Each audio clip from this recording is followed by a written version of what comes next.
Good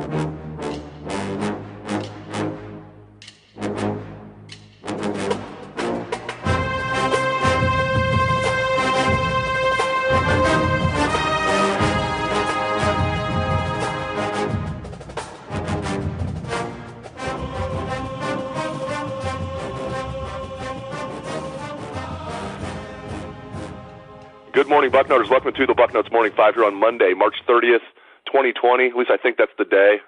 I am Dave Biddle. I am joined by Bill Greene. Bank, how you doing? No sports, day whatever of no sports. You hanging in there? Yeah, hanging in there pretty good, Dave. Hey, we make the best of it. They give us lemons. We got to make lemonade. Family's doing good.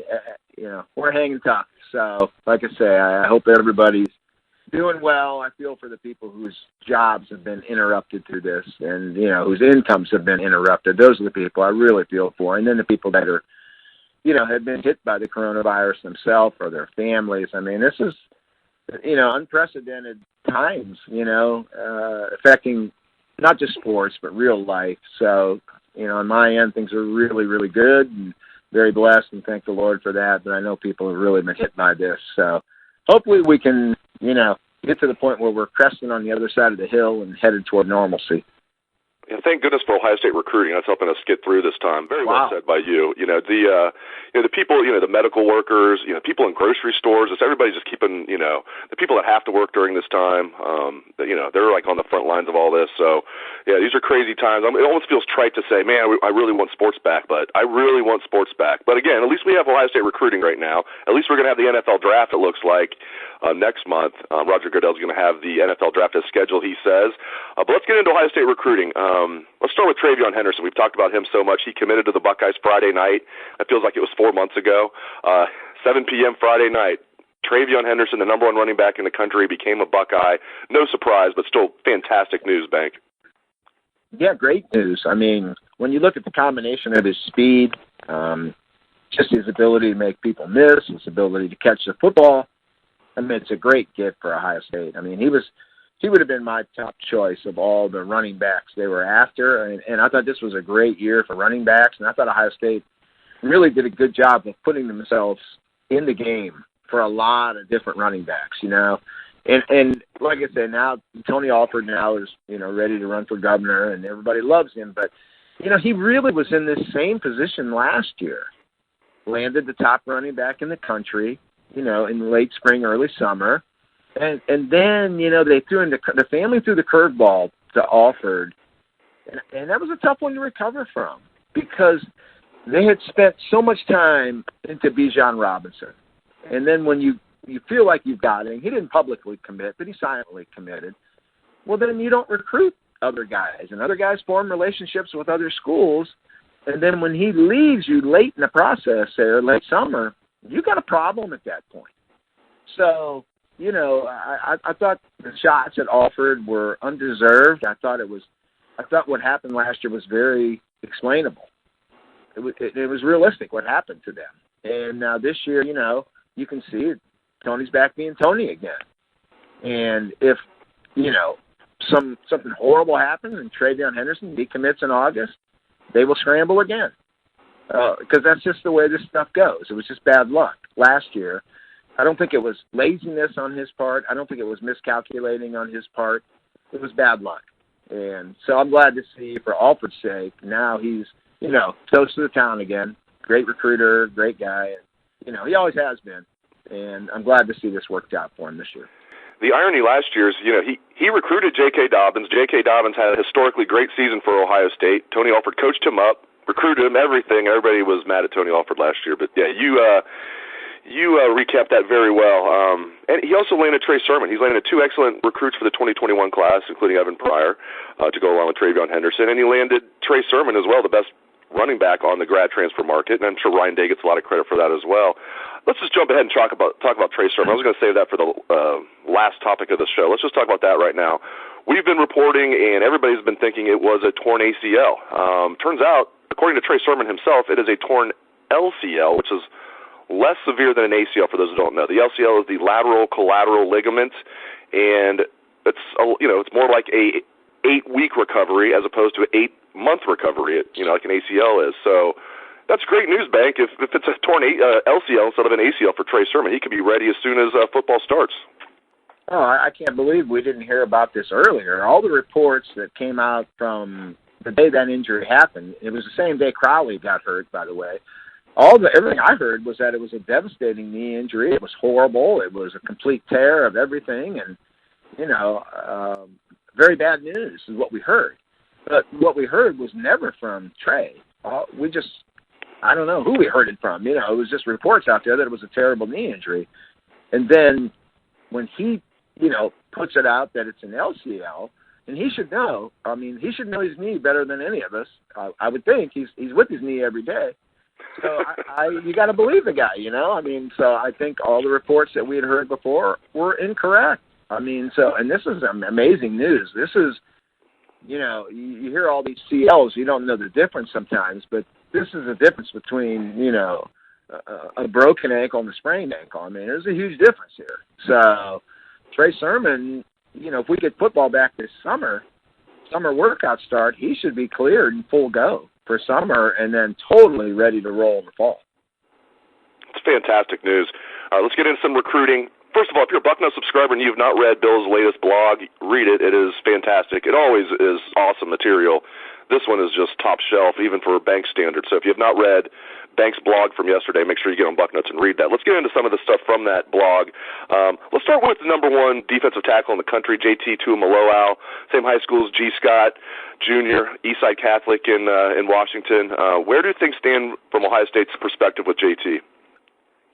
Well, I think they're the clear leader right now. And I think the fact that they have someone, from his high school already in the program makes it easier to recruit a kid that's a couple thousand miles away. I think if JT had to sign today, I think he would sign with Ohio State. So I think they're the leader in the clubhouse. And, you can't, nothing much is happening right now other than over Skype, over phone, text. So, I think everything is going to stay the same. The key for me in this is, does he stay at home? And I know it sounds good, he wants to leave the state and all that, but man, when we get into summer and things get normal and the games start up again and, Washington's going to be able to recruit him from point-blank range when Ohio State is still trying to do everything from a couple thousand miles away. Does he resist the pressure of the in-state people to stay home and play for Washington? They have a new head coach, Jimmy Lake. He's looked at as a tremendous recruiter. So we got to see there. Same thing with Emeka Egbuka. I think if Emeka had to sign today, I think he probably would sign with Ohio State.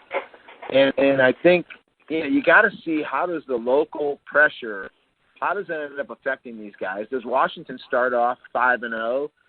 Ranked high and excitement swirling around the program and everything going crazy, because you're not going to get a signature from either of these guys till late December at the earliest. So that's the big thing for me is how do things affect them on the home front in the state of Washington? Does Washington start off 2-3 and the fans are mumbling and grumbling? We lost Chris Peterson and we're in horrible shape.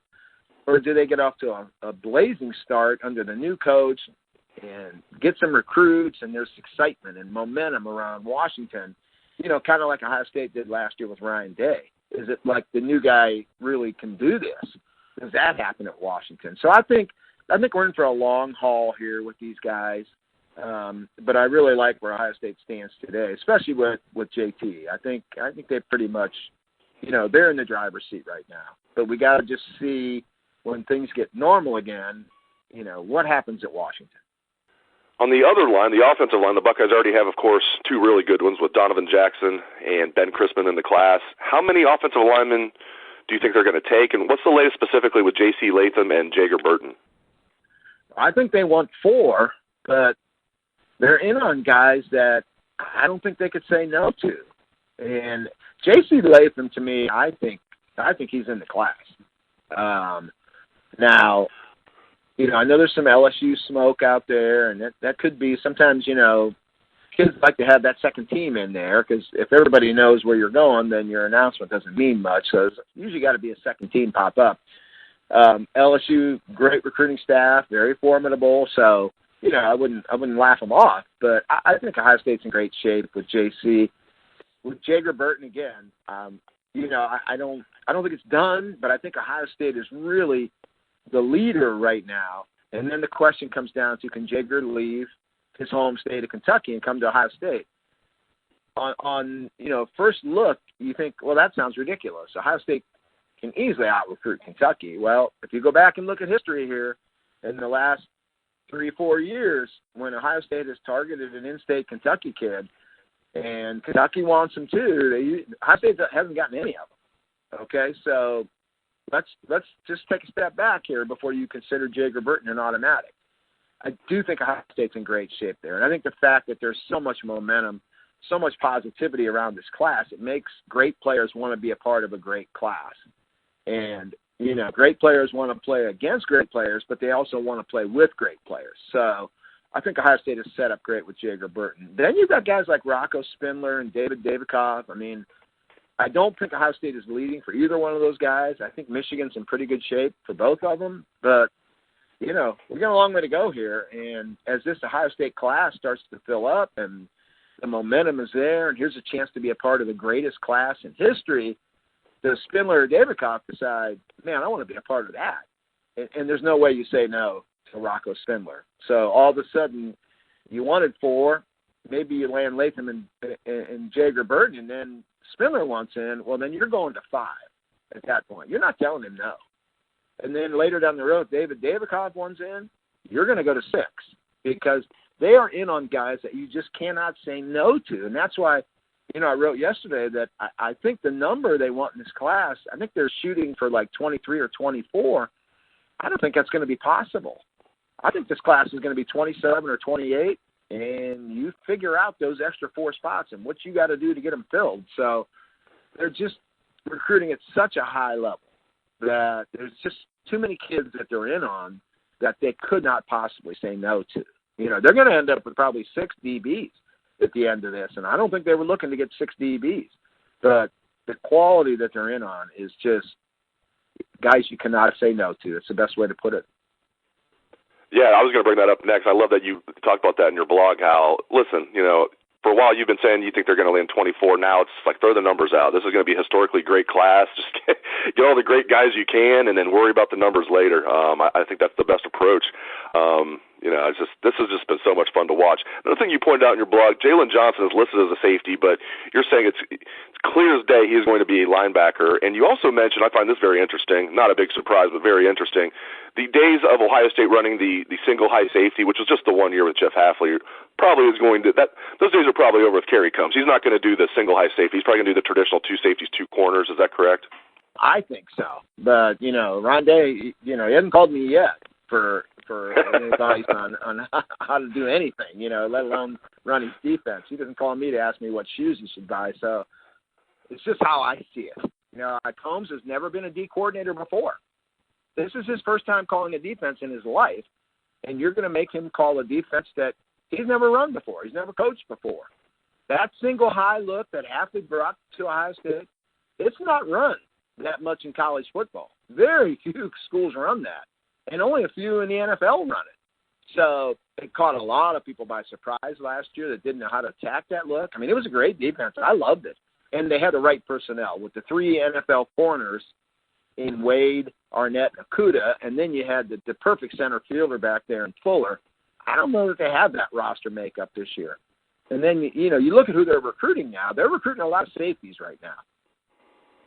So if your base look was going to be 3 corners and 1 safety on the field, you'd think they'd be recruiting corners right now at a 3-to-1 ratio, and they're not. So I'm just trying to put the tea leaves together and, put the puzzle together. And to me, it looks like there's no way they're going to run that single high safety look this year. And there's also no way Ryan Day is going to come out and tell everybody in college football that he's not going to run the single high safety look. He's not going to say that. So, I'm just trying to put the tea leaves together here. Makes a lot of sense, as you mentioned in the blog. I mean, Kerry Combs is a first-time defensive coordinator, but he's going to run a defense that he's never operated before in his life. I mean, it just doesn't make sense. He's going to do what he knows, including what he learned with the Tennessee Titans. And he did mention the Titans did every look imaginable. So maybe they'll sprinkle it in there. But I'm with you. It just makes more sense. He's going to do what he's comfortable with. Last thing, speaking of safeties, last thing on the show here, Kamar Wilcoxon, decommitted from Florida. There's been a lot of talk about him. I know you probably know him very well, his recruitment. What do Buckeye fans need to know about Kamar Wilcoxon, and do you think he'll be a Buckeye?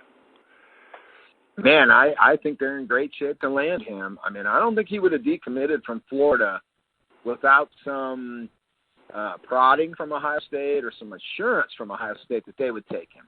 Usually you don't leave your place until you have another place in mind. And I think Wilcoxon's place is at Ohio State. I think that's where he wants to be. You know, I saw him, and I talked to him at the Under Armour camp in Orlando when I was on vacation in Florida. Really good kid. I mean, I really liked him. The people on IMG just love the kid. Now, when I saw him there, he didn't look like a corner to me. He looked like a safety to me. I didn't think he had the hips and or the recovery time to play corner, but he was at that camp and he was hurt.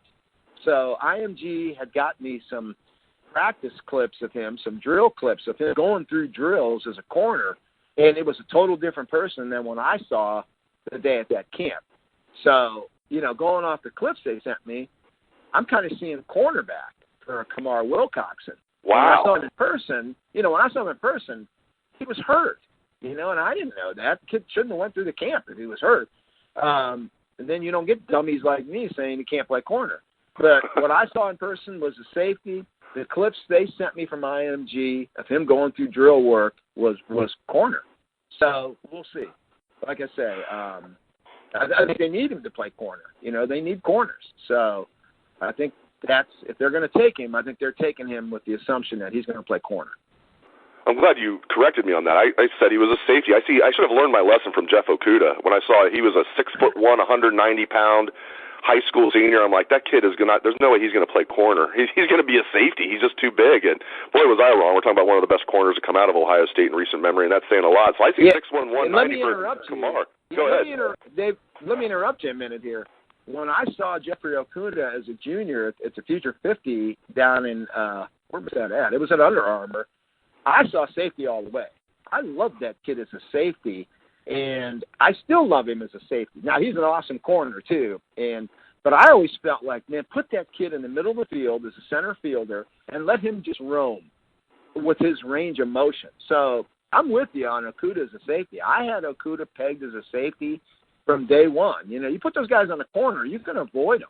You put them in the middle of the field, you can't avoid them. So he was so great that he could have played anywhere. So, but you're not out of the ballpark there and thinking Okudah, you know, could have been a great safety, because that was exactly the way I saw that kid when I saw him play in high school. So he was just good enough that you could have put him anywhere, and that spot was going to be shored up. But I was with you on that one. Well, it sounds like Kamar Wilcoxon is the exact type of DB that Kerry Combs wants. He talks all the time about wanting guys to come in, and he doesn't even he likes guys where he doesn't know if they're going to be a corner or a safety. He likes starting guys at outside corner if they can play there, and then if they can't do it, he'll move them inside. So is Wilcoxon, is his game somewhat, not that he's going to be as good as Jeff Okudah, don't get me wrong, but is his game somewhat similar to Okudah's? Well, I think he's not that caliber of an athlete, I don't think, because Okudah to me was special from the first time I saw him. He was like a guy that you just don't see anyone like that, you know. Well, I wouldn't say that about Kamar, but I will say this about Kamar. He left his home. I think he's originally from Georgia. I could be wrong on that, but he told me he came to IMG because they're the best, and he really wanted to be coached by the best, play against the best, play with this is a driven kid, okay? This kid wants to be great. So I love his mental makeup. I love the fact that, you know, that's hard, man. When you're 16, 17 years old, I wasn't leaving my high school to go to some school that I didn't know. You know, I wasn't mature enough. I wouldn't have been mature enough to make that decision. I wanted to be with my friends. But this kid was sharp enough and mature enough to know that, you know, to get where he wants to be down the road, which is in the NFL, it was better for him to go to IMG, leave his friends, leave his family. You know, and that's a sharp kid to me. And I was really impressed with him. So, you know, for me to sit here and tell you that he's the next Jeff Okudah, I can't do that. But, I mean, there was a lot to like about that kid, you know. So I think he's going to end up at Ohio State, and I think they're going to be really happy with him. It's great news for the Buckeyes, and great stuff as always from Bill Greene. Really appreciate it, Bank. And thank you to all the listeners out there for tuning in to the show. I appreciate that as well. Hope everyone has a great day. Let's have a Buckeye swag, best damn band in the land.